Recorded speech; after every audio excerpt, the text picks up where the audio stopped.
the mining process. How do we mine the things of the output what we are getting right now? For example, if you want to mine any product, we have to drill the land or dig the land to get the product outside for us. In this process to get the product output, we have various methods to get it. One famous method what we are using right now is the open cast mining method. In this open cast mining method, we drill the land or we drill the entire land by sending the tubes inside. Like how do we do it in the Bombay High? Then we do it and we collect everything as a tube well. Like when we dig a tube well, how do we carry everything outside by the using the tubes and get it outside for us? In the same way, the oil in the Bombay High near Mumbai has been used to get the product outside the oil for us. In the same way, when we move on to the other methods other than this open cast mining, we have the other examples like wherever we are doing mining, it destroys the entire forest area has to be cleared because you need to cut down the land inside. We are not bothered about the other parts of the land. So when we have to cut down the entire thing, so we are going to destroy the crops, the forest, it leads to deforestation, and the same crops or the lands which are used for mining can't be used for any other products because everything will be entirely drilled outside and inside, so the entire land gets converged and diverged into various parts. In this process, the workers who are working in the mining has to face many difficulties because they have to get exposed themselves to the hot sun and they have to get exposed themselves to the land conditions or the extreme heat which is under the earth. When they get exposed to that, suddenly they may get various kinds of diseases, and there are many issues regarding the underground mining where they have met various kinds of accidents and people have lost their hands, legs, or various other eye blindness like ear deafness. All these things have resulted because of the underground mining results or the negativities what happened in the underground mining. In this way, we have the various issues has to be addressed, but mining is really a key concept to get the output of the mineral into the reality. See, mineral is found in a mixed nature of the land.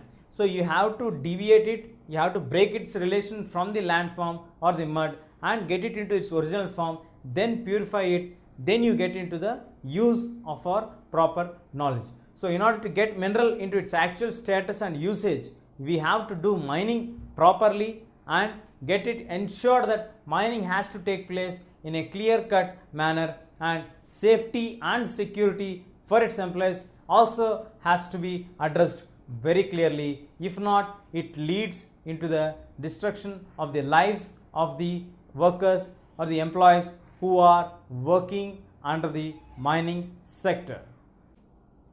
To whom does the minerals belong to? We have seen what are minerals, what are the types of minerals. So the minerals are the natural things what we get in the nature which can be used by everybody. And we have the division of the minerals like renewable resources, non-renewable resources, metallic minerals, non-metallic minerals, fuel minerals. So basing on the divisions, they are being allotted at the various locations. They are found in various places in our own state or in our country. But who does really own these minerals? Do the people own these minerals, or the big companies own these minerals, or who owns them in actual terms? In actual terms, the government owns the minerals.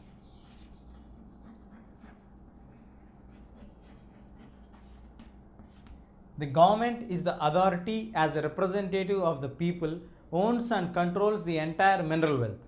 At the same time, the government keeps in mind that the benefit of the larger has to be done in exposing the mining activities, and the benefit has to reach to the largest section of community because government as an agent of the people acts and gives the authority for the private members to get into access to it and utilize it properly, so that that benefit could reach to the maximum number of people according to the need and the requirements of the situation and the demand.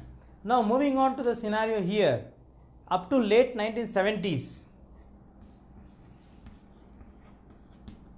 we don't have any special interest towards the mining activity nor towards the workers who are working under the mining activity. In 1970s, the government has taken over the entire all mines, and regularize them, and in order to encourage the new technologies and the advancements, they also thought of adding private mining people into the mining sector, at the same time having some new laws which were brought in the year 1993. The 1993 New Mining Minerals Act has been brought into existence, which made it very clear that they can utilize the new technologies and give certain amount of mineral resources to the private individuals. They, in order to pay certain amount of fund for the government, in order they are utilizing it and also bring the new technologies. At the same time, we have a mining regulatory authority which controls the entire mining activities of the private individuals and holds the right always to cancel any such kind of minerals or the mining activities which are against the interest of the people. In actual reality, the special care for the workers was not at all entitled in any point of time towards the mineral or mining sector. After the government has policed certain kind of issues that proper care has to be taken, because an employee who is working in the mining industry is definitely going to fall ill because he is exposed to the various kinds of climatic conditions and dust and all these things. So he may soon get affected with any kind of diseases. In order to make sure that he is healthy, most of the mining industries have started to implement the health policies and ensure the safety and security for the employees who are working there. But in actual reality, most of the private employees are not willing to do the underground mining because it is very costly. So they are preferring to do the open cast mining.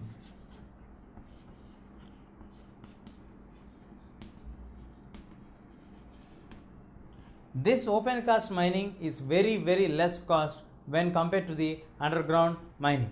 This open cast mining is just drill the place completely, evacuate the entire mud what you are getting it and exposing it somewhere else. You get a gap in the land, there you can drill it or you can collect the mineral what you are getting it. The major problem what we get here is that the submission or the choking of the mud. Where does the excess mud get into? When the excess mud is not done properly disposed, automatically it leads to the problems of the rivers.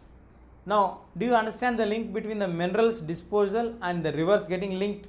Yes, because the mud which is taken out and thrown nearby to the mud or the nearby to the river baths or the places or the berths, it automatically leads to flow into the rivers, where the excess flow of rainfalls or anything may lead the flow of mud into the river, and the river gets blocked or the level of the river flow of water gets to be filled, which reduces the sustainability of the river, and river gets, for appearance it looks like a river but it turns like a lake. These are the major negative advantages of open cast mining and the disposal of the mud. But the government has provided an initiative to the private individuals and the private companies to add on with the technology and bring in the technological changes in our day-to-day life, especially in mining, and also get some kind of benefit for the larger section of community who really owns the entire mining department in the entire nation, because mining or the minerals are the property of the entire nation but not of any particular individual. Now, we will discuss about the Singareni colonies. Singareni colonies or the Singareni coal fields are the places where present in the northern part of Andhra region. Now they are located in the Telangana state, where we find it owned by the union government as well as the state government. What is the history of the Singareni coal fields? Who started this initially? How did they develop to be owned by the government? Actually, it is found in 4 districts. It is in the Khammam, then we move on to the other districts of Adilabad and the Warangal districts. It is also known as Singareni Coal Company Limited, SCCL. It was actually started by the Britishers in 1886, and it was started as a private firm or a private individuals owned the entire coal fields. Later on, as the time passed on, it was bought by the Nizams of Hyderabad in 1920. And finally now, what is the status of the Singareni colonies? Is it owned by the private individuals or by the Nizams of Hyderabad? Now it is owned by the union government with the due share of the state governments of AP. Now, as the situation is now owned by the government, it is also known as a public firm, and it has shares mentioned in the SAIL and the GAIL also. Now moving on to what does it do actually. It has 15 open cast mining centers and 35 underground mining stations where these are owned by the Singareni collieries, and we have an employees of nearly 65,000 employees working in the Singareni coal fields. Now we have a teachers paying a visit to the Singareni colonies to find out the ground reality and what are the conditions, how is the atmosphere, how the people are there, how is it taken care, what are the difficulties in getting a coal field, how do we reach there, how is the climatic condition there. In order to get all these details, we have two teachers paying a visit to the Singareni coal fields. Let us find out what happened there under various heads. Now we have two teachers, we would like to not to mention the names, and now these two teachers are traveling from Hyderabad to Kottagudem. These people have boarded the bus to the Kottagudem, and after reaching Kottagudem, they found out that in order to reach the Singareni coal fields, we have to travel very deep inside and to go to a place called Yellandu. This Yellandu place is located nearly 40 kilometers away from Kottagudem. So they have to travel entire 40 kilometers in a new bus and to reach this place. In order to reach this place, after reaching to the place, they came into the real facts of the Singareni coal field situation. They came to know that in order to reach the coal fields, we not only need to travel from Hyderabad to Kottagudem and from there to another 40 kilometers to reach the Yellandu, but also travel 200 to 300 feet down the earth to reach the coal fields. This is a real tough task which is ahead of them. Now, so they have to travel for nearly how many feet? 200 to 300 feet, not by walking, but we have lift facility there, so they can use the lift to move down. So what is the first thing what was ensured or met them was the danger and safety. The officer in charge, the security officer, has explained them that what could be the danger which is going to affect them, or what are the safety measures that are required for them to safeguard themselves from any such kind of danger which is going to occur to them. So in this process, these two teachers were explained in detail like what are the dangers that could be done for them. Like when they were traveling in the lift, a lift may stop suddenly, or the mining can happen and the mine can bend down and fall down at any point of time as per the situation. So they need to put the poles and they need to put the iron bars under the poles when they do the mining, so that the coal may melt down but it would be standing on the support of the bars.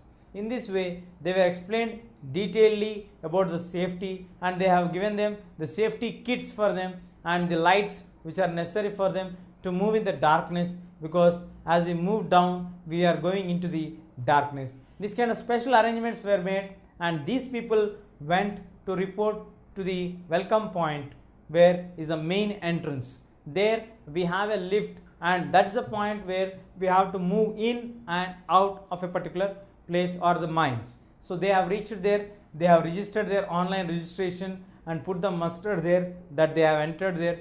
They were accompanied by 3 coal field workers and they started their journey. Where did they reach? Did they face any difficulties? We'll find out now.